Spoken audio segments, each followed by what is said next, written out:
cat of yours. Rowan, Holger, why all this shouting? Eivor, thank Tyr. I heard shouting. Is something wrong? Holger robbed me, and I demand he be punished. Ha! Rot disappointed word. Does the deer rub the stream when she takes a drink? Does a cow rub a field when he crops on sweet grass? Eivor, this matter requires sensitive judgment. Will you?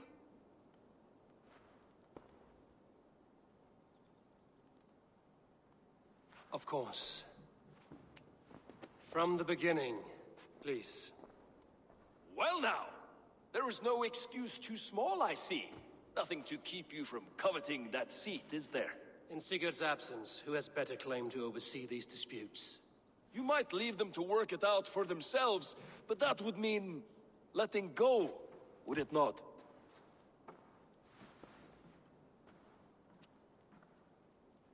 Please start again. Tell me all that has happened. I will start. I have been falsely accused by this Saxon Philistine. A filly what? Are you mocking me? Silence, please. I will hear both of your complaints and render a decision, awarding compensation if needed. Understood? Rowan, tell me your version of these events. As you are aware, Holger and I are neighbors. Near enough that I often catch him at my stables, stealing my tools. Borrowing. Holger, let him speak. Stealing, borrowing. My point being, I have always allowed him to use whatever he pleased. I greatly admire your Norse generosity and had hoped to match it.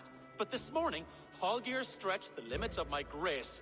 Entering my stables for their feed, I found my most beautiful, gentle mare stripped of her tail. Bereft, not a strand in sight. I am ashamed to say my natural suspicion drew me to Holger, and how right I was. For when I peered across the lane, there he was, gripping a horsetail brush slathered with indigo, dragging it across a sheet of Painting, Rowan. I was painting. You make it sound so crude. You see? Such willful arrogance. It will take ages for Ilgifu's tail to reach its former length. I demand compensation. I understand. Thank you, Rowan. Holger, let me hear your side. Eivor, you have known me as a skald for years. You have seen how my poems bring life and joy and wisdom to our people. And you know that my work requires a certain, let us say, freedom to make use of rare resources to compose my verses. Often when lacking the proper tools, I have made use of novel items. Alvis's walking stick, Tovi's inks, all were given gladly. You cut off my horse's tail to make a brush, you bleeding... Rowan? As I was saying, this morning in the throes of poetic reverie, I realized that my latest piece required delicate brushwork. I could have used a frayed stick, some cloth, my hands, but no. I needed something gentler, softer. To make a perfect brush, I needed the fine hairs of a well-raised horse. And so I availed myself of a local resource. You clipped Alfgafu's tail to the rump without asking. It was early. I did not wish to wake you. Thank you, Holger. I believe I understand your position. I believe I have heard enough. If you will... My horse looks like a fool, Eivor. No handsomer than a donkey now. You must do something. Do not conflate hair with beauty, Rowan. She remains radiant. Elgifer's hair will grow back in no time. Quiet, both of you. Now listen.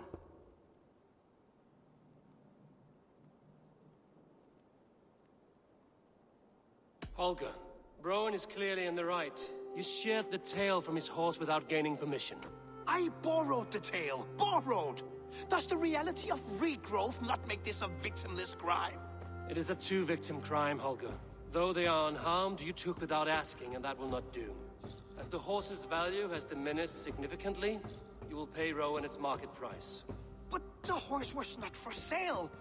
Rowan, admit it. My decision is final, Holger. pay what you owe, and meet tomorrow as friends. And if I do, may I keep the horse?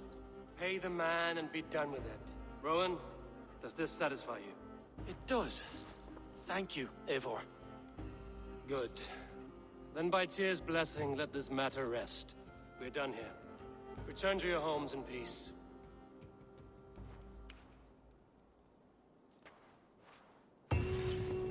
Would you allow me to pay you with a vibrant painting? After all, in some ways you helped in its creation. Absolutely not.